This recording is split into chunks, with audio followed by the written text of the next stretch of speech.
Hey listeners, powered up by Mazergroup, this is the Turnin Dirt podcast. I'm your host, John Mazer. Hello, Matt. How's it going? Good, yourself? Pretty well. Good. For our listeners, we have Matt Holizki on the episode today. He is a precision technology consultant for Mazergroup. And I was talking with producer Jay, and I think about 3 months on the job. Yeah. Started beginning of January. That's exciting stuff. So you've made it through the probationary time. I think I'm still a couple days out. But, this could end it all feeling today. good about it. Yeah, don't post this for another week. Yeah, give you a couple of weeks grace. Oh, I love it. Well, thanks for joining us today, Matt. I really was excited to get you on. You've got a bit of history in the precision technology field, but across a few brands. Your history, I want to say you were 10 years with... Yeah. All told, I was, 10 non-consecutive years at Kramer/Finn and Caterpillar. Gotcha. And were you there for the transition from Kramer to Finning? I was. Gotcha. How'd that go? It was, going from that family-owned environment to a largest cat dealer in the world corporation was an adjustment. Yeah. It was a great, don't get me wrong, it was a great place to work. They were good to their employees, but, just that kind of family feel wasn't there. Yeah, I get it. One thing I remember day one fitting was, there's a big speech and breakfast and everything. And here's a hard hat. Really? We hadn't had hard hats in our shop until then, and that was... And it started that day? Yep. That was day one. Here's a free breakfast and a hard hat. That was probably my biggest adjustment right off the bat was getting used to wearing a hard hat all day. Gotcha. Yeah. Well, it would be if you're not wearing them. If you're not wearing them before then, it would be a big adjustment. So is Finning publicly traded? Yes, they are. Okay.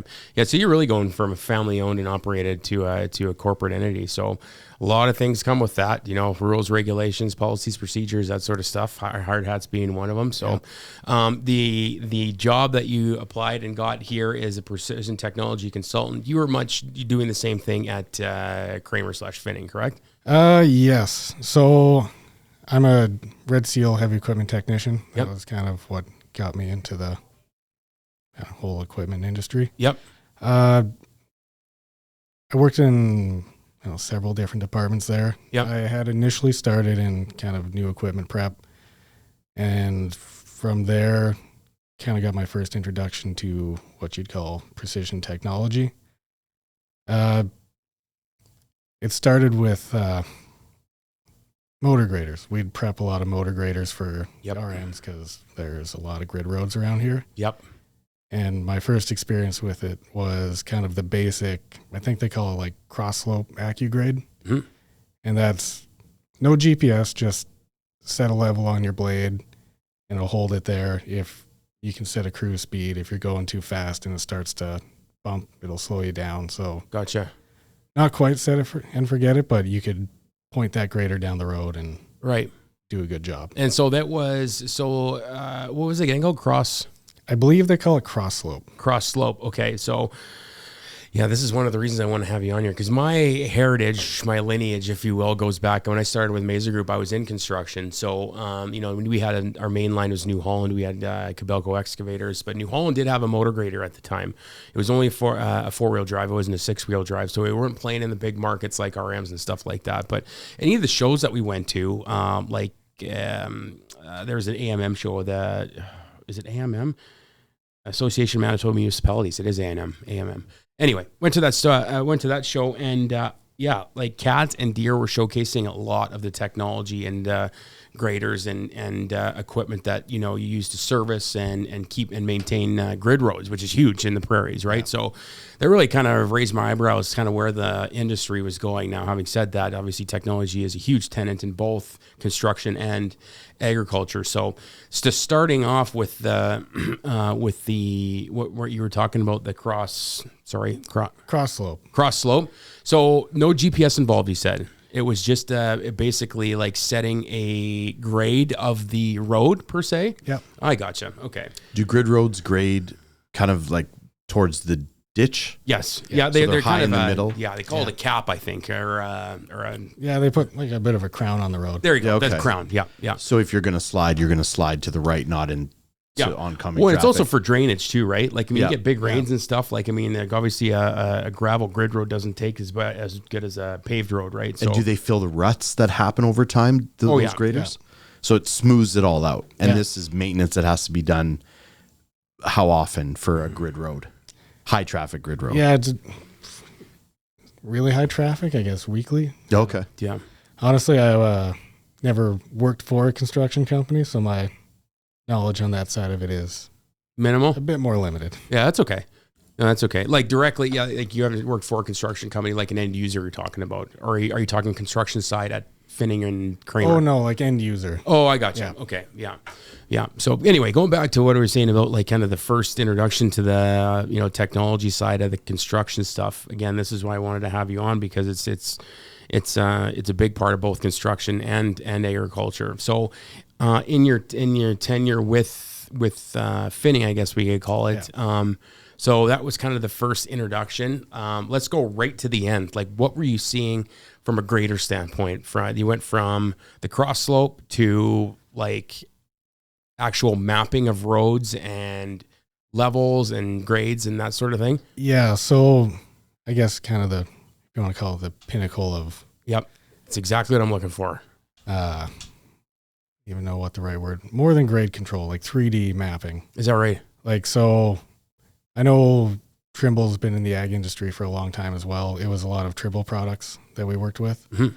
And it was, any of the big projects that have happened around here, like the bypass or any potash mine, the civil engineers will put together a map of the entire site and every like tailing pond, road, like just Yep. exactly how the site's going to be. Yep. And you get those same high accuracy GPS systems, like very similar to what is used on ag equipment. They'll load the site map into there, plug it into your dozer, scraper, whatever it's going to be, and you more or less just drive. Hit go. And it'll take off as much as you want. It'll hold the blade where it needs to be. It adjusts automatically. Yeah. It's, I don't know.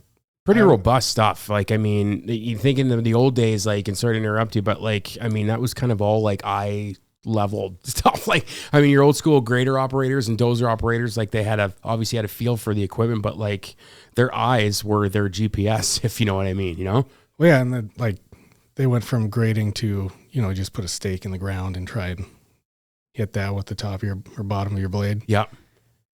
The GPS is much more accurate. Like Yeah.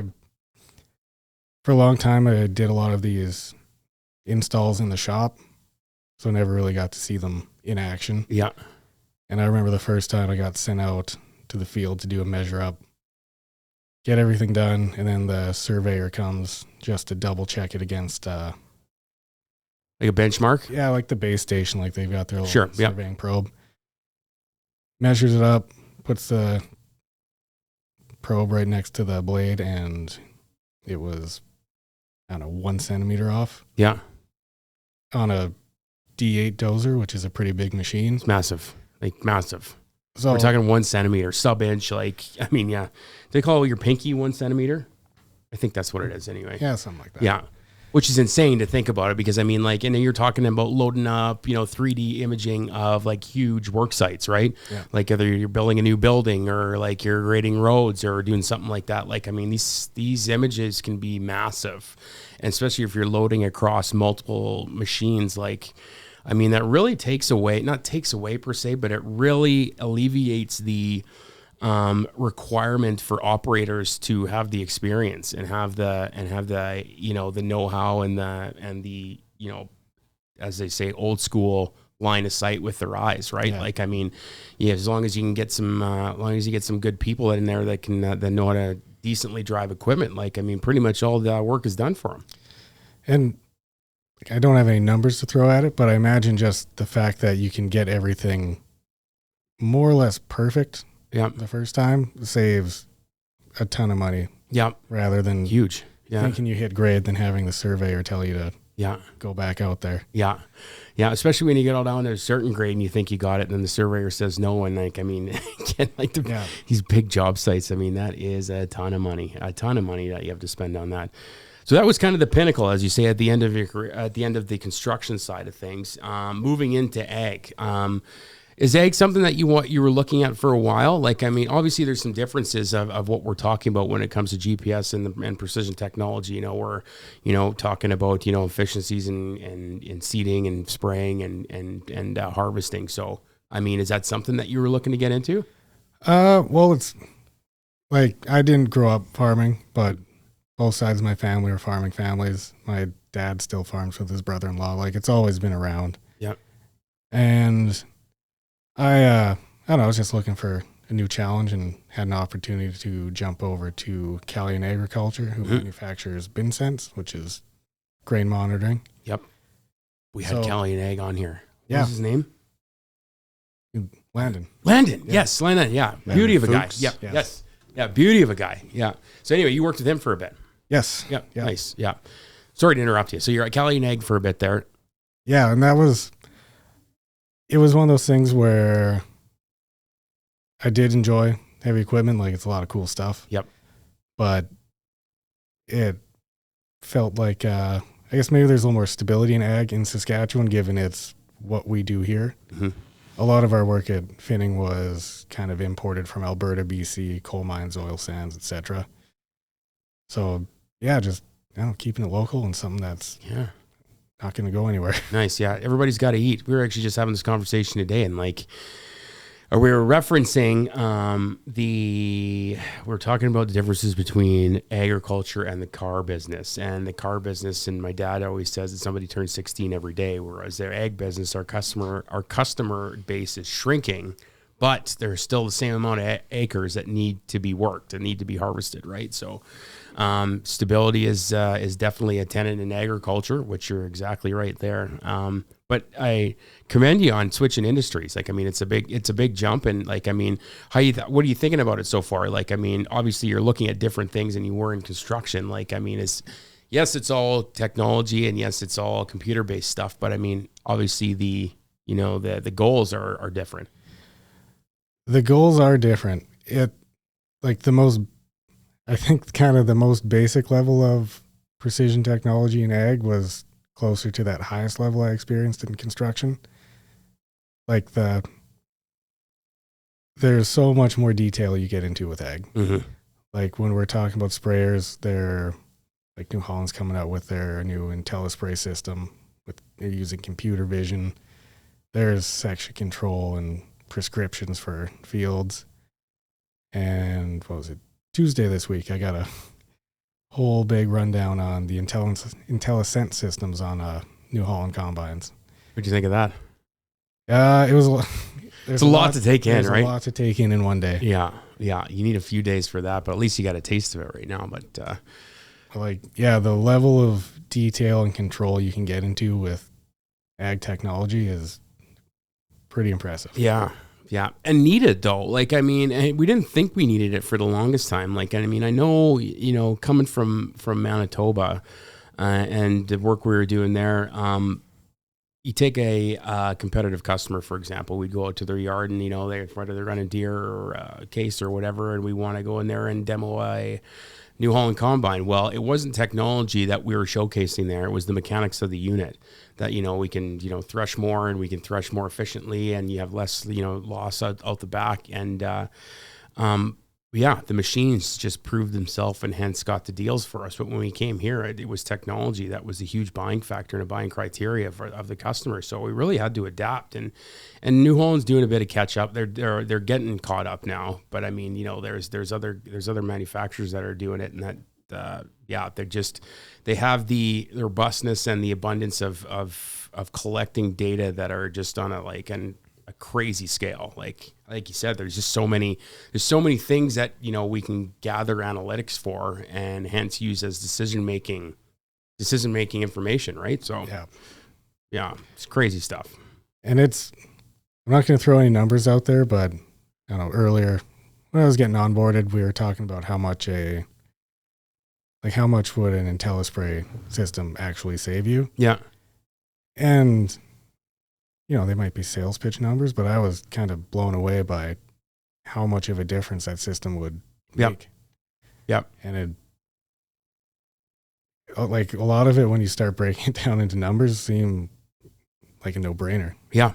Yeah. Like, I mean, it is a no-brainer. And like it's funny that you mentioned that when looking at it, and because when I was doing this job back in Manitoba, we had one of my sales guys do up a little report of what exactly, and this is just back to mechanics. We're not even talking about the technology side, about how much a New Holland combine would save you as far from a loss perspective of throwing it out the back, and the losses that we were saving, and it's more grain in the tank and more money in your pocket.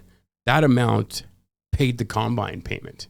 Like that's what we're talking about. Like that's the difference. That's how much it varies, and like and that was just mechanics. So never mind the technology standpoint. So on your point, Matt, about like the IntelliSense on a sprayer, and like now that we have computers watching, that they're not necessarily driving, but they are driving, but like, I mean, watching exactly what we're going over, and like, and correct me if I'm wrong, but we're talking IntelliSense. Like I've seen those reels on sprayers going over fields, and they're, instead of the whole boom spraying, we're talking about shot spraying, like here and there. Like, so the yield on your product would be like half.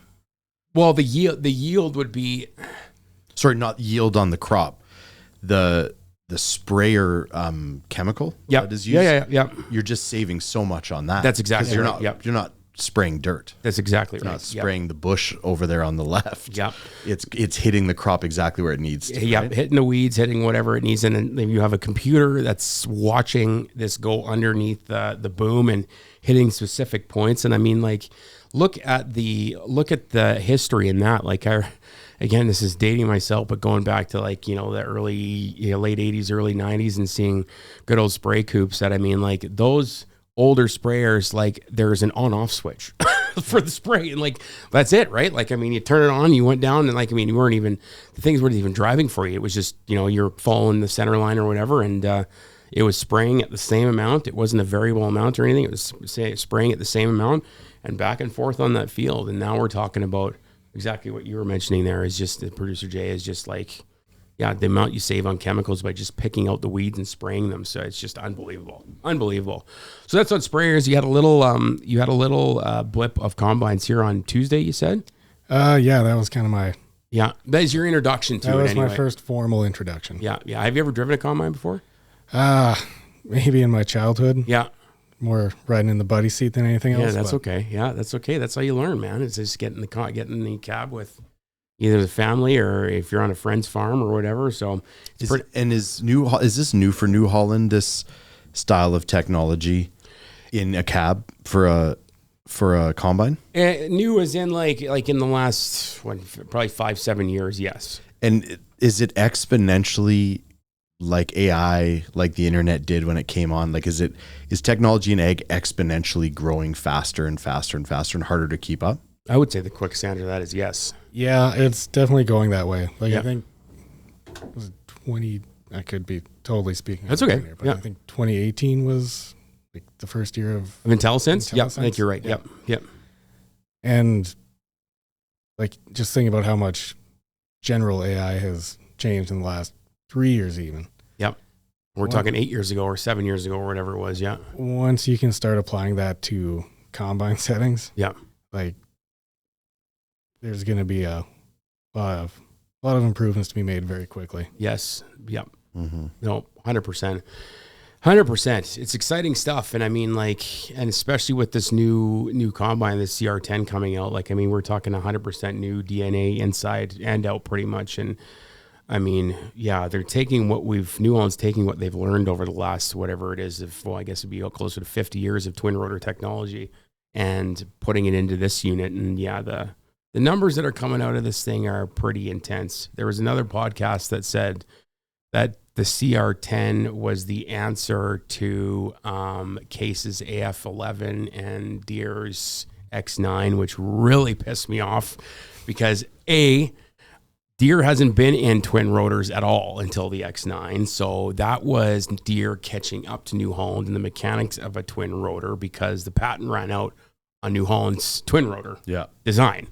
And Case is, I mean, obviously the mothership is owned Case then New Holland. So I think there was a little not insider trading. That's the wrong term for it, but a little inside deal because New Holland got the quad track undercarriage design for our 4-wheel drives, and Case got the twin rotor for their combines. They only make a class 11 though.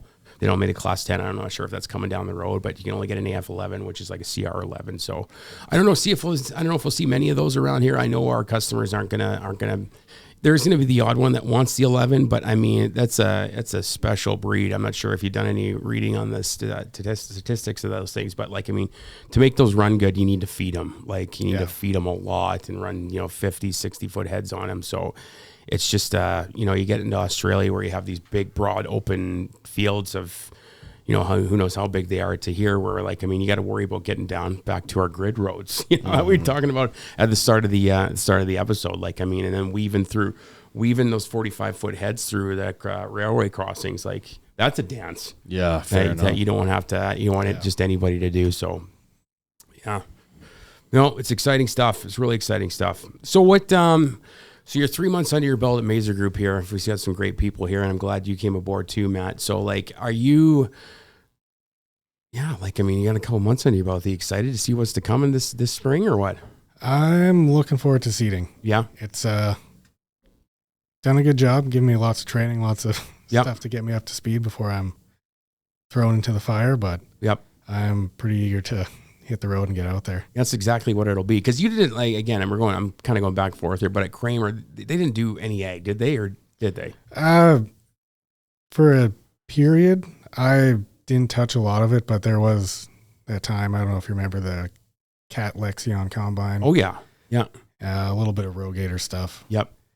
A lot of, like, Rogator, Lexion all used, like, Cat engines. So if I was ever touching ag equipment, it was kind of just the engine. Just engine stuff. You didn't have to deal with any of the guts or anything like that. And because the Lexion combine is actually interesting because it's kind of a combination of a rotary and a conventional. Because we have the CX and the CR, which is one is conventional, which is a CX, and the other one is rotary, which is a CR. But they're I don't knock competitors. That they make a pretty robust combine, and it was a good combine.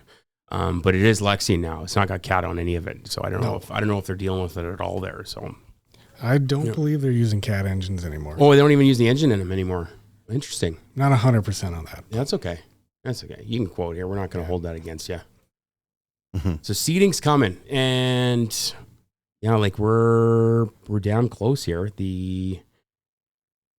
The startup, we usually use one customer as a startup time, and they go in early, and it was Janelle. Janelle Delage who came on here and kind of we discussed the risks of early start, and it's a risk that they're willing to take, and starting in kind of the early days of April, which is like a week away, but we're not going to be that quick. But like I mean, we've seen it as early as kind of second or third week in April. But yeah, then you run that risk of maybe it freezing, but I mean that's a risk they're just going to take. So, and does a drill machine drill and drop seed? Yep. All in one. All in one. Yeah. And I'm the amateur here. Yeah. So as we go, producer Jay just asked questions if he doesn't know, which is awesome. This is how we learn. But no, it's exactly right. And typically drills are what they call double shoot, or they're putting down two products at the same time. One's your seed, and then the other one is either I shouldn't even quote this because I'm going to look like an idiot, but it can be a granular. I'm not even going to go there. Okay. Yeah.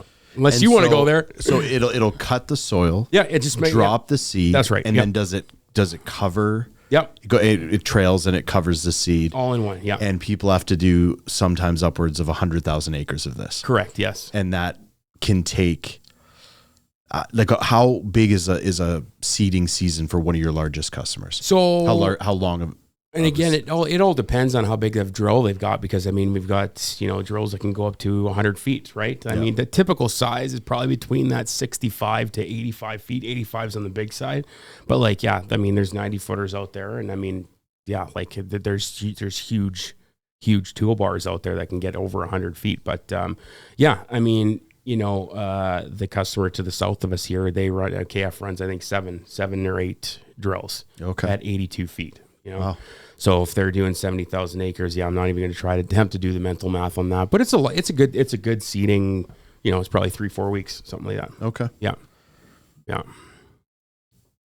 That's good stuff. It's all good stuff. What else can I ask you here about technology? I really wanted to talk about the construction stuff much, but it's really not pertinent to, it doesn't mean much to an agriculture based podcast. But I really love how you made the transition to ag. I think that's huge because we need good people like yourself, Matt. And the more people we have, the merrier. Anything you want to ask? Yeah, I was talking to Matt earlier, and Yeah. I love seeing people stay in a similar industry for their whole career. Like, how old are you, Matt? 34. Oh, 34. Yeah. You're a young buck. Yeah. The beard was giving me the 38 to 40-year-old vibes. Yeah. No, I'm just playing. 34. Okay. So yeah, you've only been in kind of large machinery industries, which is pretty cool to say that, you know, you started your career up till now and you probably have a lot of years left in now this ag industry with large equipment that you're going to be, you know, a pretty good expert. I'd like to think so. Like I did have those couple of years doing grain monitoring and the fuel monitoring thing, which was still super valuable experience. Like I learned a ton of stuff that I would not have had exposure to otherwise. Right. But ultimately I like big toys. Yeah. That's who doesn't? Like, fuck, you know, you're dealing with 700 horsepower tractors out here. And I mean, more than that, like if somebody talks to some of our competitors, but like, it's just big stuff. It's big toys. They're fun to play with. Now you don't really play with them, but I mean, you know what I mean. You get to play with them. I don't know what toys you guys are talking about, but yeah. I don't get to play with those toys. No, if you could pick one, okay, let's go back to your construction days. If you could pick one to have in your backyard, like, and you had a big backyard big enough to play with one, but like we're talking across the board, grader, dozer, excavators, backhoe loaders, skid steers. Was there one that was like, I really like that one? That's a tough one. They, honestly, the one that was maybe not the most exciting, but I always thought was kind of fun to drive was the underground loaders. The short stuff, the short stubby ones. Yeah. You sit sideways in. Yeah. You actually sit sideways? Yeah. I didn't know that. Hold on. What do you mean by sideways? Like you're on your side driving it? This would be the front of the machine. Oh, and and this you're would be okay. the back. Yeah, Because you're facing the side.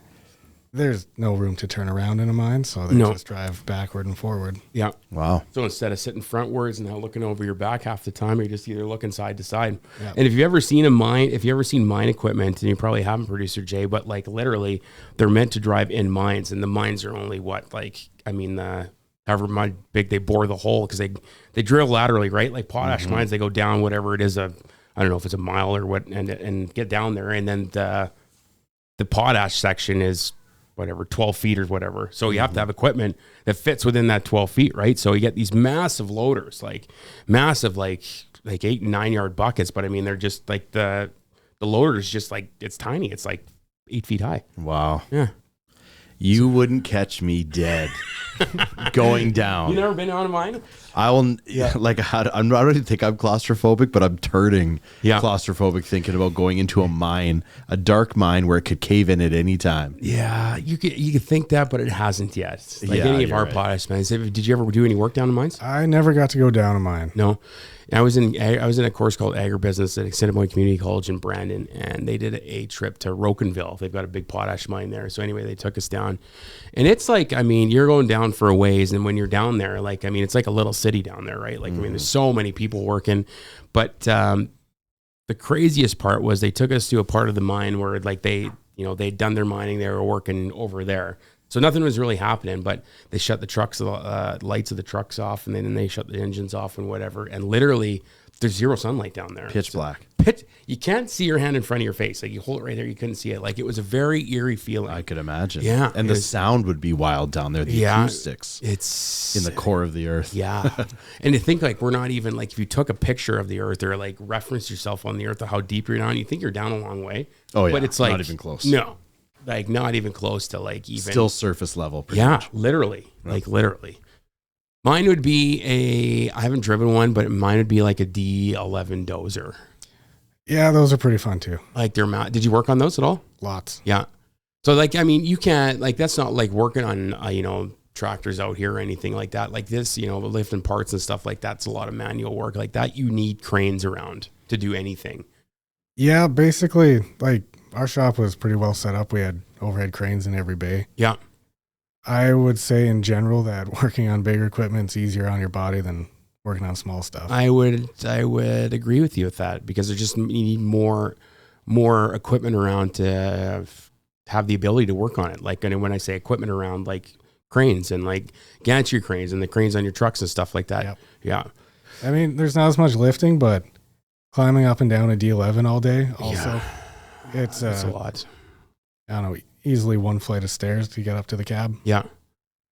I think we need to have like large precision equipment drag racing. Really? Yeah, dude. Like I'm saying, line them all up, man. I want to know what a CR.11 is gonna. That's a combine. It's not seating.